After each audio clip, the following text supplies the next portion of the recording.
Wellness Wednesday. I am here with Morgan Adams, and we are inside the Facebook group Brain Wellness and Dementia Prevention. I'm Laurel Brennan.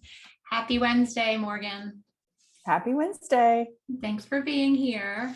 Thank you for asking me. Yeah, absolutely. Multiple people have reached out to me today who know that sleep is a top issue for them. Very excited for what you're going to present. Thank you. I'm excited to share. Yeah, and very excited that we're recording it since if they can't make it live. But Morgan is willing to take questions. So if there's anyone out there who has questions, you can go ahead and type them in the comments and we'll get to them at the end. So I'm going to introduce Morgan. I have been very fortunate to have found Morgan on Instagram. It is 2022, and sometimes that's how friendships develop. So we followed some of the same people and had similar mindsets in holistically addressing issues. And anyway, we connected. So I'm going to read a little bit about Morgan. Morgan Adams is a holistic sleep coach for women who struggle with getting a good night's sleep consistently. Her goal is to help women feel better and live better. And the key to both begins with a good night's sleep. So true. She is an accredited health coach with additional advanced certifications in sleep science and is a sought-after podcast guest and expert for websites like Mind Body Green. Morgan is also a former insomniac. She spent almost a decade using prescription sleeping pills despite knowing that her overall sleep quality suffered. She now inspires and teaches other women how to confidently, calmly, and effectively get a good night's sleep without the use of sleep aids. Morgan is also a 2-time breast cancer survivor.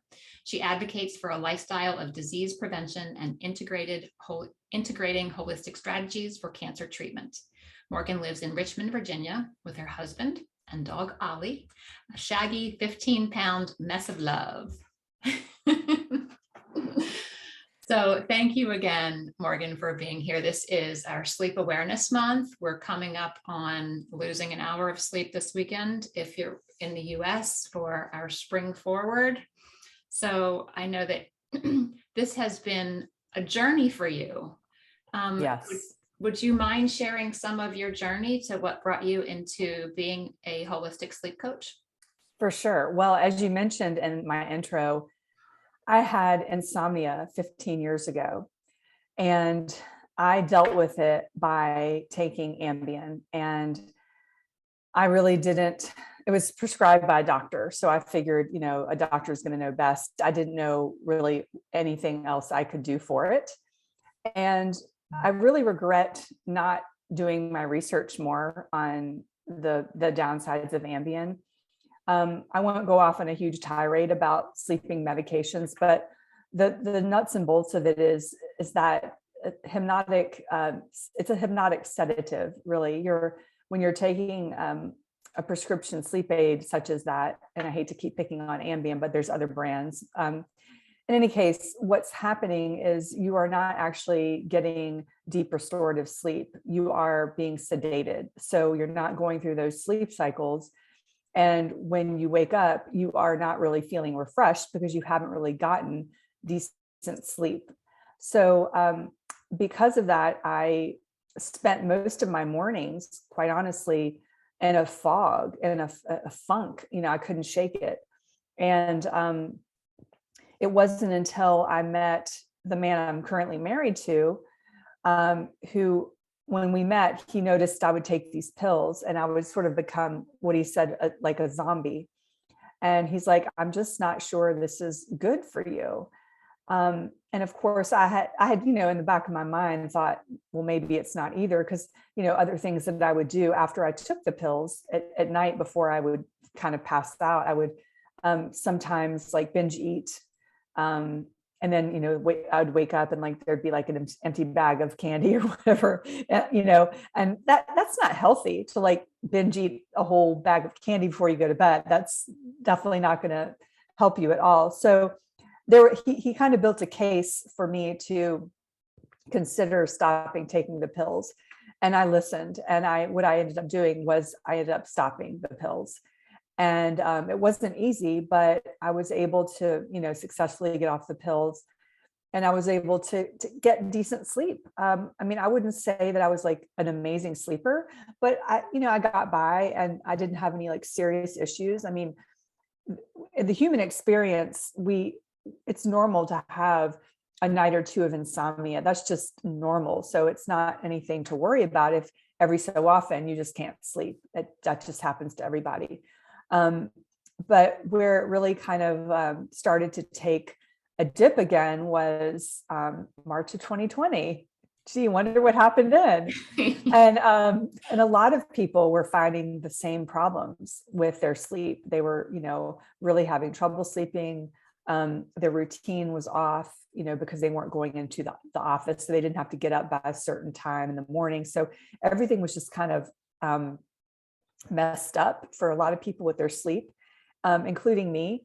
But I felt like I was going to get control of it. I was like, I'm going to nip this in the bud. So I got myself an Oura Ring, which you can see right here. And I just started, you've got one too, twins. And I decided that I would just really watch the ring and do some experiments. And as I began to notice changes in my sleep due to the changes I made, I began to share that information with friends on Facebook. And people were pretty interested in what I had to say, and because they were having the same problems too. So, that was kind of nice to be able to educate folks. And then I would say about a year later, I had a revelation. It was November of 2020. So not quite a year, but, several months later, I had this revelation. I had always known, well, since the breast cancer journey, I had known that I wanted to impact women's health on a deeper level. When I got the breast cancer diagnosis, I started sharing clean beauty products, as a job. And while that's, impactful because it helps women get rid of the hormone disrupting chemicals, there really wasn't any, I guess, demonstrable evidence that their health had been impacted. So I just kept thinking, like, what can I do to really, really impact women's health on a deeper level? And this revelation came to me that I would be a sleep coach. And there we have it. I mean, I had to figure out, how to get there, but I knew what I was meant to do. And I launched this business last July. And I really, really enjoy helping women with all the struggles that I had and different struggles as well. So that's kind of the journey thus far. Yeah, I think the most powerful coaches, and I'm a functional medicine practitioner, functional medicine doctors, they all have this story where they have been through it themselves and they would like to lessen other people's pain who have had the same pain or in the same pain. So thanks for sharing your expertise with others, because I know many people who really struggle with sleep. So I know people are very excited to hear your top 5 ways to help women get better sleep. Yeah. Okay. So I've got 5 major tips, some sub points within those tips. But the first tip I have is about tracking your sleep. Now, I mentioned this Oura Ring. You do not have to go out and buy anything to do this. You don't have to buy a Whoop strap or a Fitbit or anything like that. There are several online sleep diaries or sleep journals. You just Google sleep diary or sleep journal. You'll get a ton come up, and you can find one and just print it out really and start entering in your sleep time. You can start looking at, like, for example, did you have alcohol that night? And then you can look in the morning and see kind of like, how did you sleep that night? Did alcohol impact it? And you can notice trends over time, which I think, is really helpful. There's that saying, you can't manage what you can't measure, right? So I think if you really, really want to make it a goal to proactively work on your sleep, I feel like it's a good idea to track it. let's see, with tracking. Okay, so for trackers, I mean, I love this, but as I said, you don't have to invest in it. For people who are really having severe insomnia troubles or a lot of anxiety with sleep, I don't actually recommend wearable trackers like this, because what I've found is that people get so hyper focused on the numbers that it exacerbates their anxiety even more. So, so if you have a real anxious kind of personality, you may want to veer toward the paper trackers. Um, so, and there's also a lot of free apps that you can use to track your sleep. One app in particular that I find has been very helpful for my clients, it's called Sleep Cycle. Sleep Cycle. And I actually ask my clients to use that when we begin working together. I ask them to use it for about a week. The reason is because this particular app is able to track your breathing rate. So it is able to actually pick up snoring episodes during the night. You can see and play back. You can hear yourself snoring in the morning. It's really attractive. But that's really critical, because when you start looking at your sleep, I want to make sure as a coach personally, that the person that I'm working with doesn't have sleep apnea, right? Because if you don't fix the sleep apnea, all the other interventions are sort of, for naught. So I would suggest, that you do download this app, because you may not realize your breathing is off or you're snoring, especially if you don't have a bed partner or anyone to tell you, nudge you, to stop snoring. So second tip is, there's sort of subcategories under this, but it's eliminating sleep stealers. So you've probably heard of the term sleep hygiene before. And this is basically a bunch of habits that impact your sleep in a negative way. So I'm just going to list a few. You may have heard of some of these. Some of them may be new. The first one relates to alcohol. So a lot of us, do like to enjoy a drink at night. So rather than saying, oh, no, you cannot drink alcohol at all, sort of think happy hour, night, not nightcap, right? So veer on the earlier side of the evening, 5 o'clock versus, dinner, after dinner drinks. Alcohol can make you fall asleep more quickly, that's for sure. But it also has the tendency to fragment your sleep. And it also can disrupt your REM sleep, which you really, really need for memory consolidation and emotional regulation. As far as eating is concerned, similar types of guidelines apply. So try to have your dinner within 3 hours of bedtime, sort of like you would with alcohol. I've personally done experiments where I have eaten dinner at 5 o'clock and tracked and looked at my sleep scores the next day. It's always common. It's always happening that I notice deeper sleep scores when I eat earlier, because the body needs some time to digest the food. So if you've already digested a lot of your food, it's just going to impact your sleep in a more positive way. I don't recommend snacking after dinner.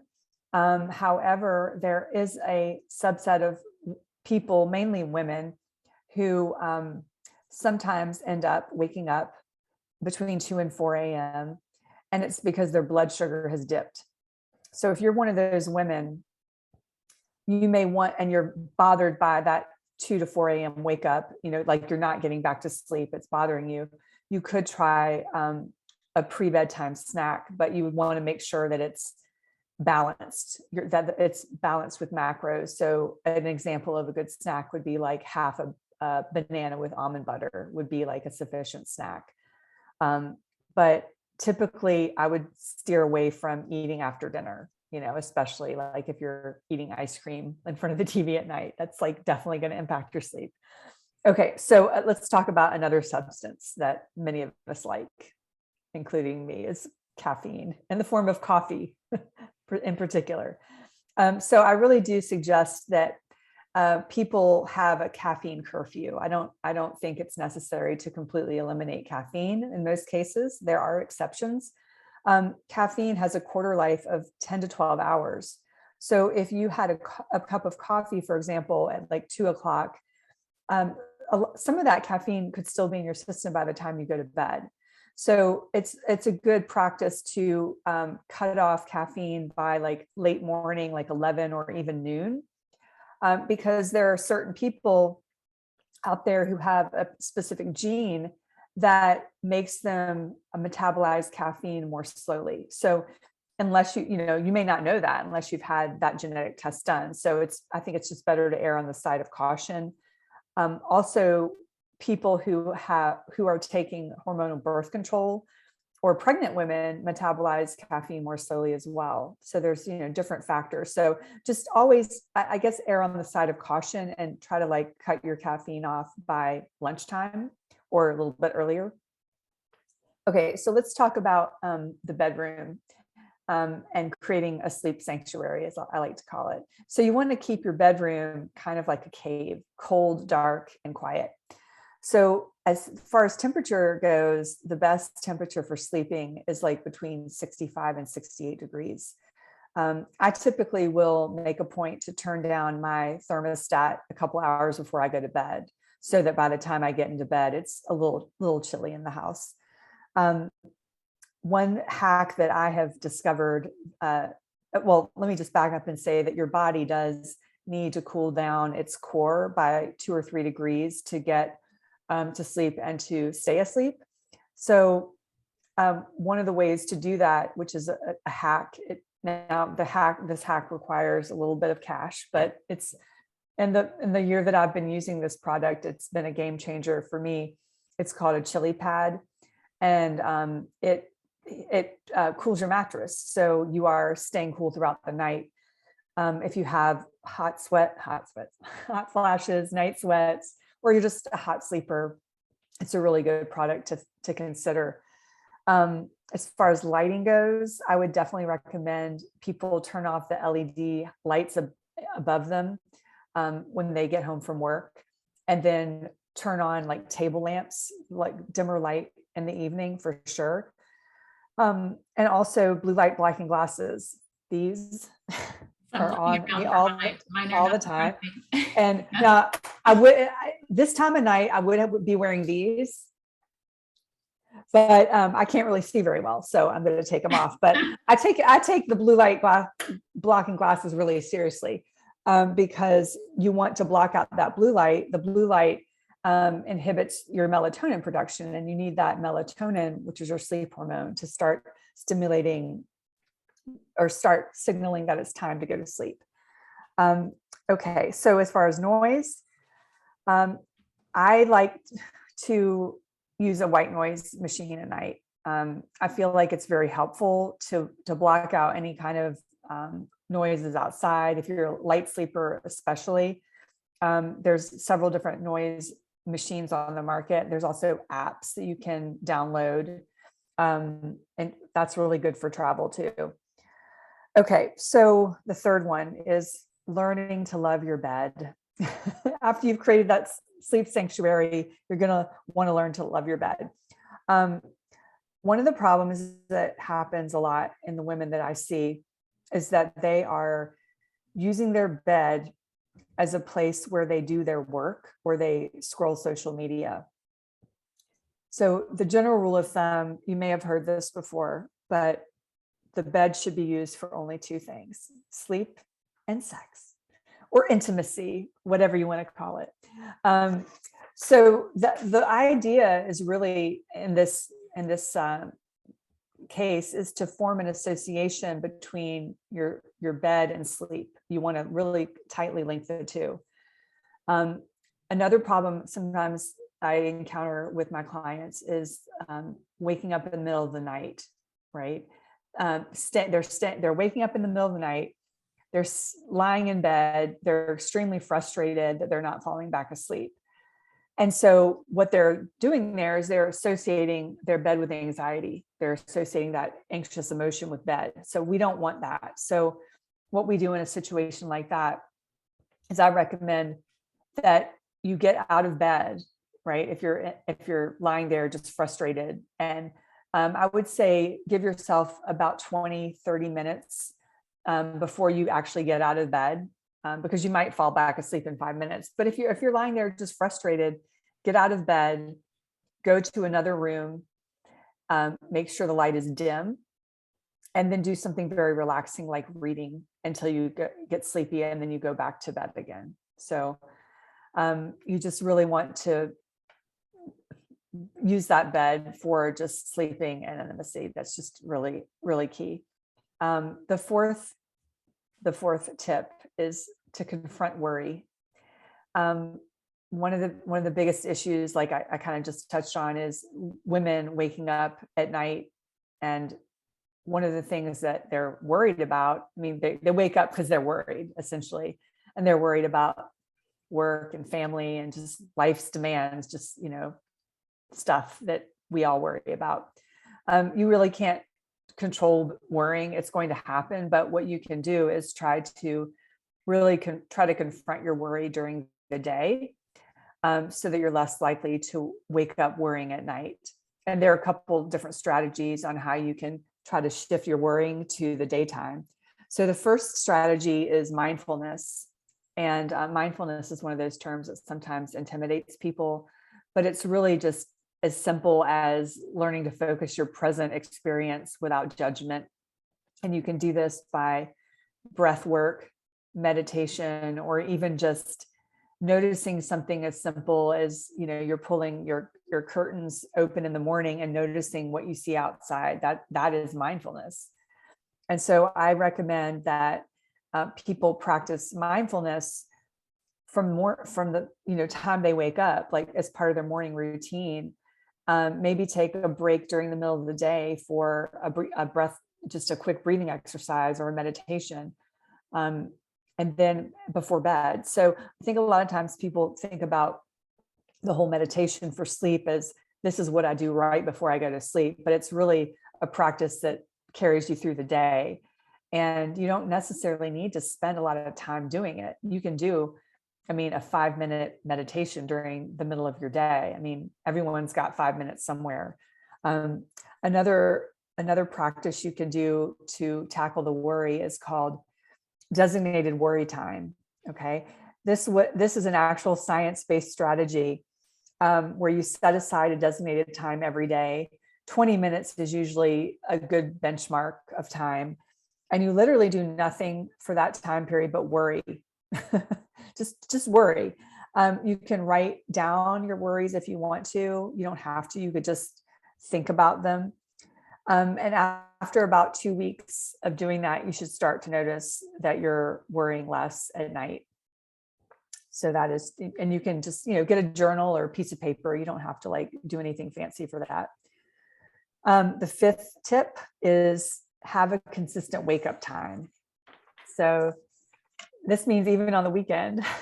People don't like when I say that, but really it's so important because our bodies have a circadian rhythm that works on a 24-hour cycle. And so that circadian rhythm relies on consistency. It craves consistency.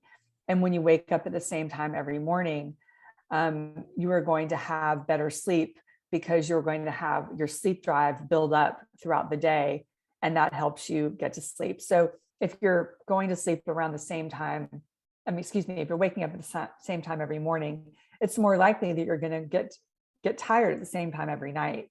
So you're establishing a regular rhythm. Now, one of the things that I really recommend as far as when you wake up is getting outside and seeing the sunlight as quickly as you're able to, and having the sunlight face your eyes without sunglasses for 15 minutes. Maybe take a walk.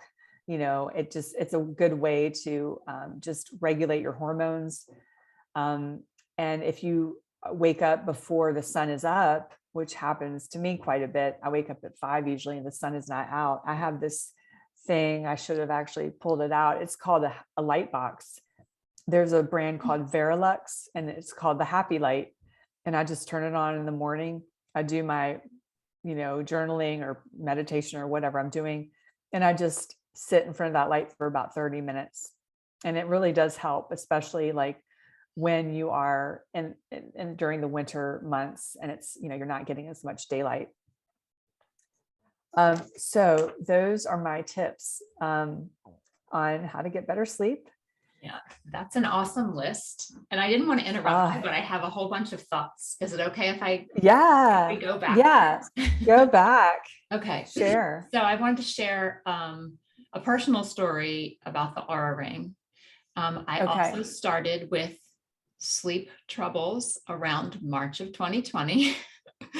One thing that you didn't mention, but I'm curious if you use a weighted blanket, because when I was having trouble sleeping in March, I learned about a cooling weighted blanket.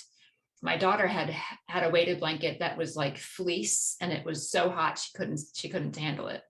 And so the cooling weighted blanket, it was just covered with like bamboo material, so it was a little bit cooling to the touch.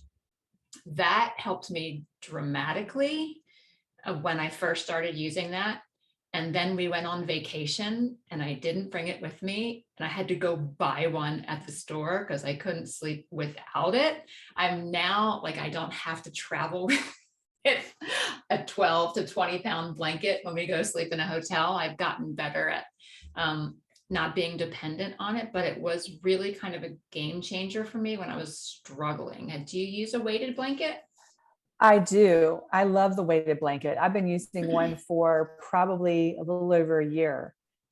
And I don't travel with it because it is very heavy to travel with, but I miss it when I'm not around it and I'm traveling. I'm like, oh, I wish I had that weighted blanket.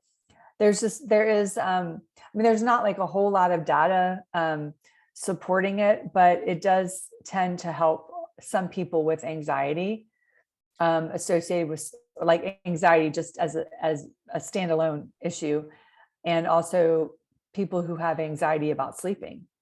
So it's a relatively like low cost intervention that it's worth trying if you want that.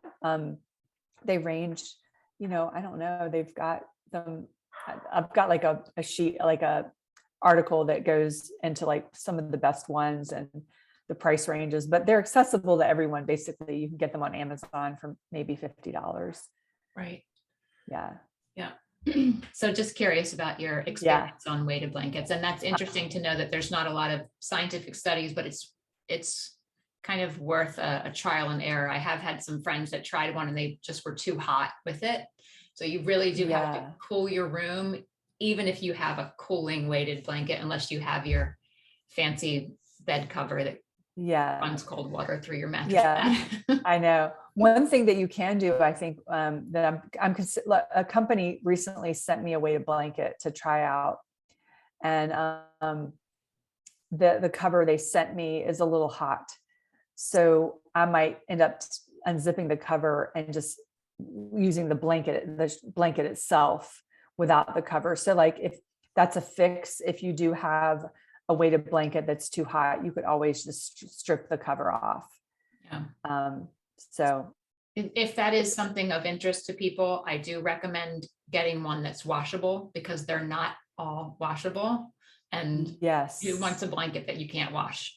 So yeah, I definitely agree. That's something to look out for sure. I think the one that I use is Lenovo. I should know the brand, but I could post that below when I remember it. But the story about the Oura Ring is, so my daughter had been really struggling emotionally and with sleep, and the doctor kept giving her more and more antidepressants. And she kept saying, her sleep was getting worse and worse, to the point where she was waking up sweating, feeling like she had all night nightmares, very vivid dreams. If she would sleep with a friend, they would say that she would kick and talk in her sleep. And she did download that app. What was the name of the app that recorded your sleep time? Sleep Cycle. Sleep Cycle. She downloaded that and she heard herself talking in her sleep. She's like, what is going on? I upgraded to the next level Oura Ring and gave her my old one. And she tracked it and was getting 0 minutes of deep sleep. Wow. Right. So no wonder she was absolutely exhausted. So we started looking up the side effects of the antidepressant she was on. And wouldn't you know? Yeah. So it impacts it increases REM sleep. But not only did it just increase it a little, it was like 4 hours of REM sleep and just completely negated deep sleep entirely. So she weaned herself off of the antidepressant, and she did fine with the weaning off. I'm not condoning that or recommending it. Sometimes it can not go well, but it worked okay for her. And now she's getting, 45 minutes of deep sleep, which is still not ideal, but now she can function. Yeah. And she wouldn't have known that if she didn't have the Oura Ring to tell her. And then she had some documentation to tell the doctor, dude, this is what happens.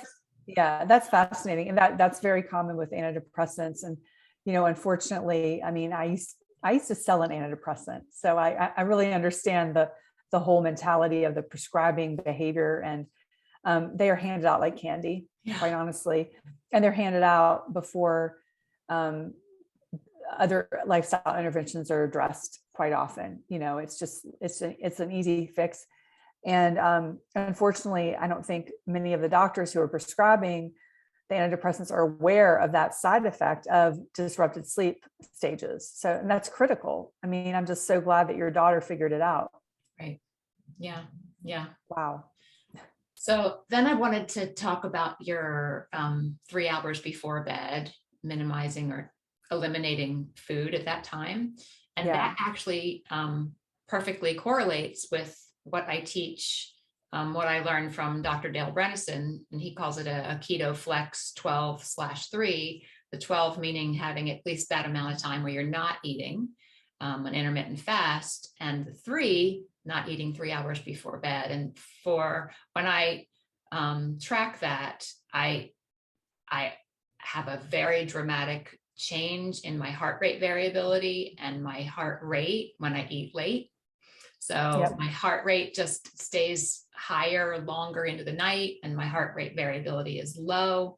And it's the opposite when I have an empty stomach for multiple hours before going to bed. Do you see the same thing?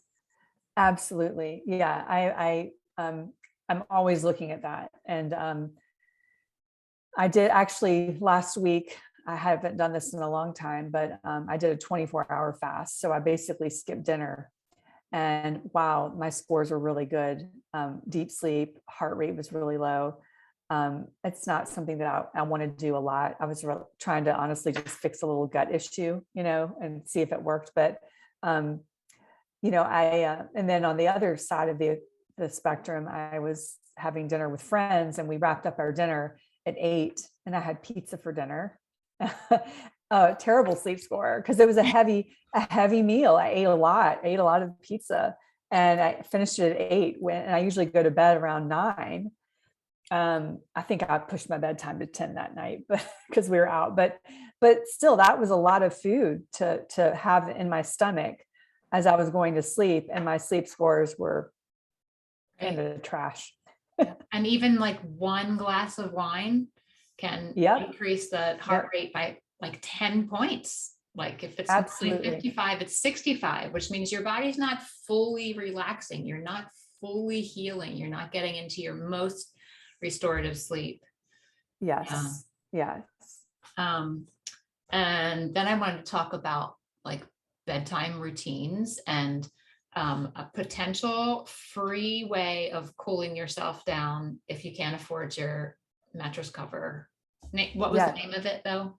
Yeah, it's called the Chili Pad. Chili Pad. Okay. I saw your post on it on Instagram. Yeah. I was raving, singing its praises, but if that's something that, it's an investment. I think it's a great investment, but not everyone is going to have the resources for it.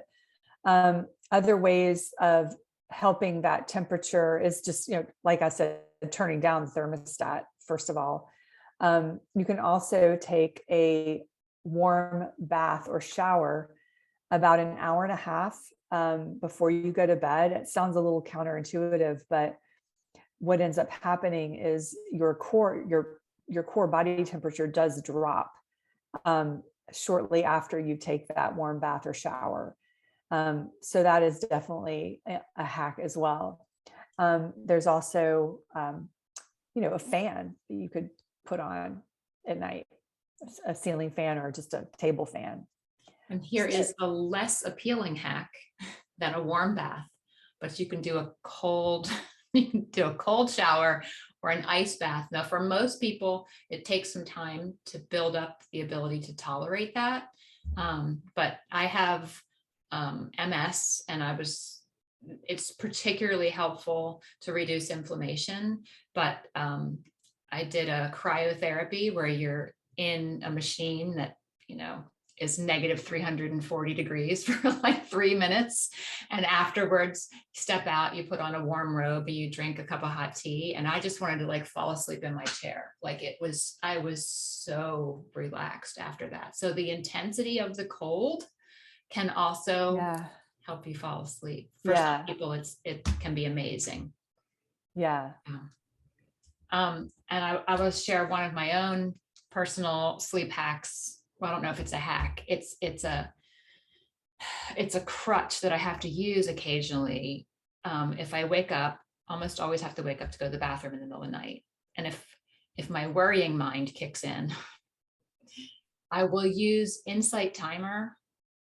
Are you familiar with that app? Oh yeah. I use that in the morning to meditate. Yeah. I love it. So it knows when I tap on it, I put on my blue light blocking glasses and have my phone all the way down to the least light possible. Like, don't wake up, don't wake up.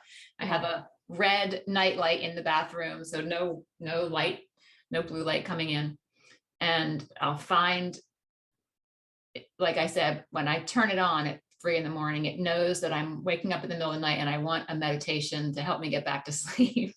I pick depends on how worried I am. If I'm just slightly worried, I can do a 10-minute one. If I know that I'm super anxious about something, then I might need a 20-minute one, but that usually will be enough that I can settle back down. Yeah. Speaking of waking up at night and needing to kind of calm down, there is a technique that I actually don't use it. I don't really very often wake up at night, but lucky you. I know. Wow. What are your tricks? Every now and then I do, but I used to, but like for a while I haven't. So I'm just going to, hopefully that continues. But there's a technique called 4-7-8 breathing. And it was developed by Dr. Andrew Weil or Weil. I'm not sure how you pronounce his name. And it was designed to help you get back to sleep when you wake up at night. And so it's 4 counts in through your nose, hold for 7 counts, and then blow out fairly forcefully through your mouth for 8 counts. And it really does work. I use it before I go to bed. So you can use it anytime, before bed, if you wake up at night, if you are stressed out during the day from work. I mean, it's a multi-purpose breathing exercise. And I really definitely recommend that one. And you can Google on YouTube 4-7-8 breathing to see a demo of it. But it's fairly straightforward. And there's, I think there's apps that run you through that exercise as well. Right. Yeah, I love that one. Thanks for the reminder of the breath retention, because I teach the pursed lipped breathing to double the exhale from the inhale. So it depends on your lung capacity. Some people can breathe in for 2 and out for 4, or in for 3 and out for 6. And for some people, that breath retention with the holding is troublesome. So I think it's less important of the number. I mean, it depends on how fast you count. You can count. Right. 1, 2, 3, 4. Yeah. 1, 2, 3, 4, 5, 6, 7. Yeah. There is. Sorry. Oh yeah. There is actually, you made me think about an app that I do use quite a bit called Breathwrk. It's Breathwrk without the Breathwrk without the O. So take away the O from Breathwrk, and that's how you spell it. And it's an app that I like to use because it keeps count. It's literally keeping count for you, and you can see a little bubble. So when you inhale, the bubble expands, and then when you exhale, it's kind of cool. So it's like a visual prompt and like an auditory prompt to keep you on pace with your breathing, because I think I have a little monkey mind going on, and I'll lose count or whatever. So it definitely keeps you on track. Yeah, that's good. Breathwrk. Yeah, the Breathwrk. Apple Watch will do that too. You can set a reminder too, and it'll have that bubble that Oh, out and in to breathe. that's The cool. extended exhale, like in a medical setting, will teach that pursed lip breathing, so that the exhale is twice as long as the inhale, just to get you into the parasympathetic nervous system. Though it's like magic. It tells your body that you're safe. It's okay. You're okay. Yeah. Yeah. The breath is an amazing tool. We all have it, and it's accessible to everyone. We don't have to buy anything fancy to do it. So that's right. Good. So that's perfect. So I think I shared all of my thoughts that were going through when you were going down your list of 5. So that's awesome. So as we are preparing, did you have anything else you wanted to say in regard to those top 5? No, I think we covered it. Okay. Yeah. So, I mean, we said this with the top 5 tips for women, but I'm assuming this is also applicable to men. Yeah, it is. These are for men too. Right. And as we're moving toward this weekend and our spring forward, do you have any specific or helpful tricks? Because sometimes when I change the clock, it can knock me off for a week or 2. Like, what do I do to prepare? Yeah. So I've got 3 main tips. And actually, this is so timely because I sent an email to my list with these tips. So they're like fresh in my mind. So the first thing you can do is Saturday and Sunday. People tend to, as a rule, kind of chill out. They're not as active. They might be on the couch, just chilling. One of the things to do Saturday and Sunday is to increase your activity a bit, just, maybe errands or chores or working out. Because what you want to do is, through that activity, you will naturally build up sleep pressure. And when you've built up that sleep pressure, it's going to make you want to go to sleep earlier. So you want to try to, get in bed a little bit earlier on those nights. The second tip that I have is going to bed, waking up 10 minutes earlier each morning from now until the time change, to get your body a little bit used to how it's going to be, Sunday. And I think if you start doing this gradually, Monday morning won't be as harrowing for most people. Okay. So, and that brings us to Monday. Tips for Monday. Okay. Now, this is an aside, but there's like an increased amount of heart attacks and car accidents on that Monday after the spring forward. In fact, the American Academy of Sleep Physicians has an actual position statement on abolishing daylight savings time because of the health and safety impacts on society. So there's a significant amount of people who want that done away with. So, and I'm one of those people too. So, back to Monday. So on Monday, you may, I would say, I mentioned this earlier in my tips, but it's especially important for this Monday, is get outside as soon as you can and have this sunlight in your eyes and just get that alertness. Have your regular cup of coffee or 2, do what you're normally going to do with your caffeine in the morning. But then if you find yourself dragging in the afternoon on Monday, instead of going and getting a coffee or fixing one at your office, go outside and get more sunlight, or more just a movement, just move around, walk around the block. 20 minutes of sunlight at lunch can be as cognitively activating or alerting as a cup of coffee.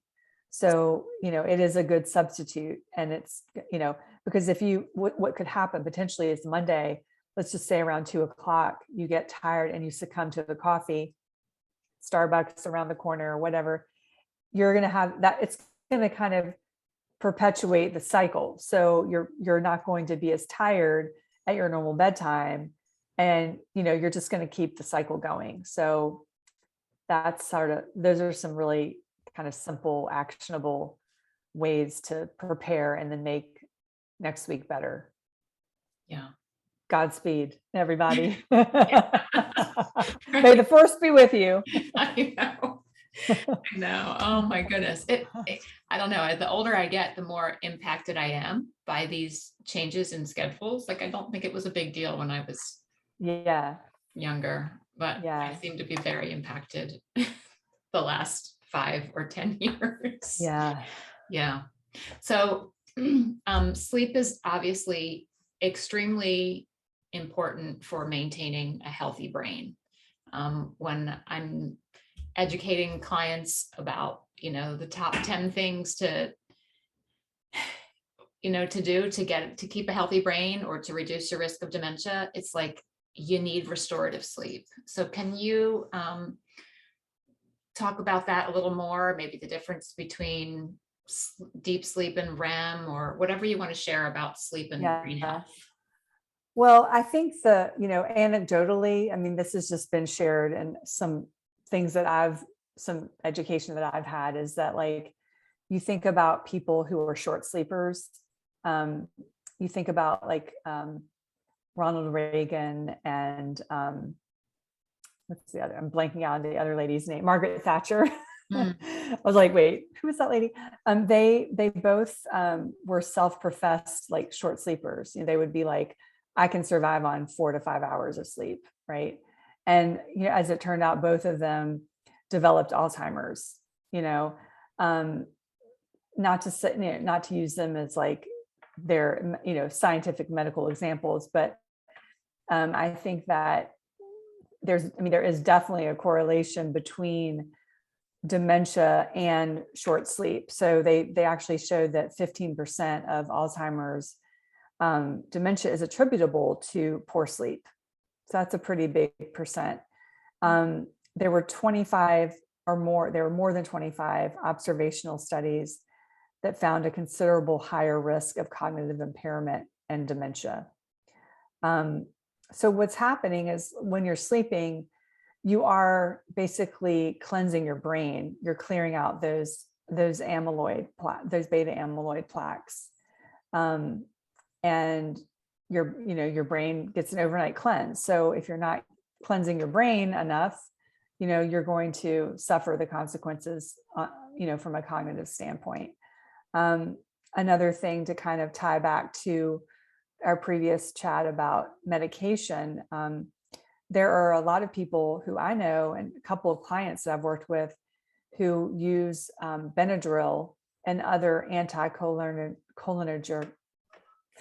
it's a hard word to say, medications to sleep. And what they have shown is there is a link between cognitive decline and those medications. In fact, I was listening to a podcast last week where a woman who is a sleep expert was talking about her own experience. As she was only in her 40s, maybe younger, using Benadryl to help her sleep. And she literally noticed she was having trouble with facial recognition. And she was clearly having some cognitive impairment because of the Benadryl, even in her 40s or 30s. Wow. So that's something that a lot of people don't realize, because they look at Benadryl as like, oh, it's super safe, like it's easily accessible, but there is a link, so people need to be careful about taking stuff like that. And it's called the anticholinergic class of medications, and there's other drugs that fall into that category. There's a whole list of them. Yeah, I know someone specifically who had that same scenario. I was using it for like 5 or 6 years every night, Benedryl, to go to sleep. And I know mothers who give it to their kids. Yeah. There's more holistic ways to help with sleep. So I'm glad that you brought that up as a, please be careful of this. Definitely. Now that the glymphatic system that cleans out the brain while we sleep, that only happens during deep sleep. So if, like my daughter, during that time frame when she was getting 0 minutes of deep sleep, was not getting her brain cleared out. So not only was she exhausted from fatigue, she was exhausted from the gunk in her brain that wasn't cleaning out while she was sleeping. So any other tips or tricks for brain health and sleep? Or now I cannot get, it doesn't seem to be, no matter what I do, I just don't get enough REM sleep, and that's critical for memory. Yes. So do you have any tips for me? Yeah. My deep sleep, like last night I got 4 hours of deep sleep and like 30 minutes of REM. Yeah. Well, the thing about the staging with the Oura Ring is a little tricky because it's not completely accurate. It's about 50 to 60% accurate. So I think REM is more accurate than deep, if I'm not mistaken. Okay. Or maybe I've got it backwards. I have to double check. But I guess my point is that when you're looking at the staging and on your Oura Ring or your Whoop, just realize that it's not completely accurate, and it could vary. So you want to look at trends over time. A good percentage of REM would be like 20 to 25, and deep would be like 20%. I think really though, what you're really looking for is how you're feeling during the day, as the benchmark of how well you're sleeping. It's, because like I mentioned before, the downside of the Oura Ring and the sleep trackers is that you can get lost in the detail and lose sight of really how your body is responding to the amount of sleep you get. So if you wake up and you finish your stage of sleep inertia, which is essentially like the 30 to 60 minutes after you wake up when you're still kind of groggy, if you've gotten out of that phase and you're able to remain fairly alert and you're able to get through your day without relying on caffeine and like desperately needing a nap, your chances are you're probably hitting your quantity and quality scores, so not to get too hung up on the numbers. And there's some hacks for different stages of sleep, but essentially what the general take home is that the longer your sleep period of time is, the more opportunities you have to be in the REM stage, right? So your body really can't, it's hard to control the actual, like, okay, tonight I'm going to do this to get more REM, and then tomorrow night I'm going to do this to get more deep. It's just our bodies, we can't really control our bodies to that degree of specificity, unfortunately. I do recommend to my clients, if they have the ability to wake up without an alarm, to do that, because we get more REM sleep as we get closer to waking up. And I do notice that on the days that I can wake up without an alarm, that my REM is typically And then speaking of alarms, there is an alarm that I haven't used myself, but a lot of people like it. It's called Hatch. And I think that's like the higher end version, but essentially what that alarm does is it gradually brings about a light. Oh, it simulates the sunrise. To wake you up. My kids. Mm-hmm. And so that can help people kind of not wake up as jarred as like the like really annoying alarm. Yeah. The old-fashioned Oh no. digital alarm clock that I used to have growing up, that was the sound. Yes. Not fun. No. And one thing that you mentioned earlier that I just wanted to circle back to highlight for brain health is to make sure that if there is sleep apnea, that it is addressed, because if we are not getting adequate oxygen to our brain, if we're stopping our breath multiple times during the night, we are at higher risk for dementia. And so thank you for bringing up the name of that sleep app. Sometimes people might need to go do a full sleep study. There are sleep studies that you can do at home now. You don't have to go to a lab to do it, but if there's snoring involved, you probably should check.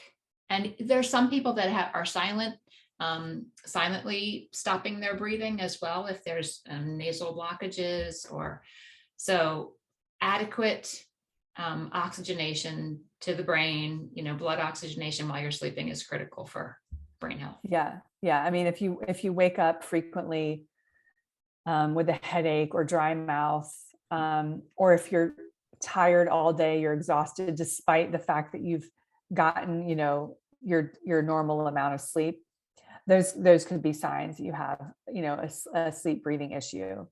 Yeah. And to definitely, get it looked at, because the consequences of that are not good. Yeah. So I have a burning question, because I think you posted on this one time, the sleep tape. You've tried the sleep tape? I've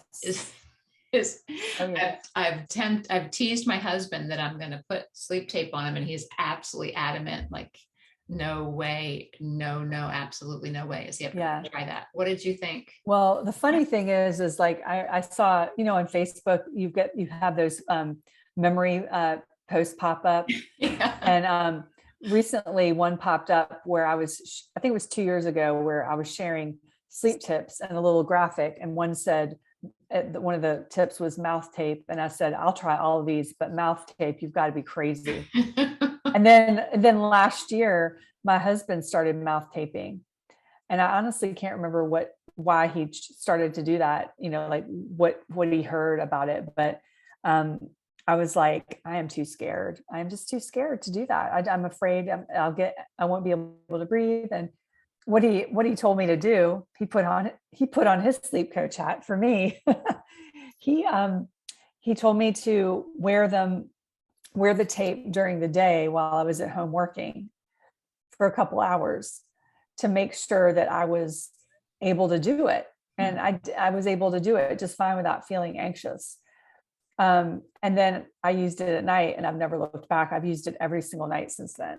Wow. And some nights some nights I'll get into bed and I'll forget, and I'll lie there for a minute, and I'll be like, something is amiss. And I'll go and get my tape from the bathroom.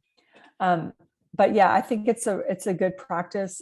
It slows your breathing rate down. It kind of gets you more into the parasympathetic state, helps get more oxygen to your brain. We weren't really meant to breathe through our mouths unless, we were like sprinting from the lions.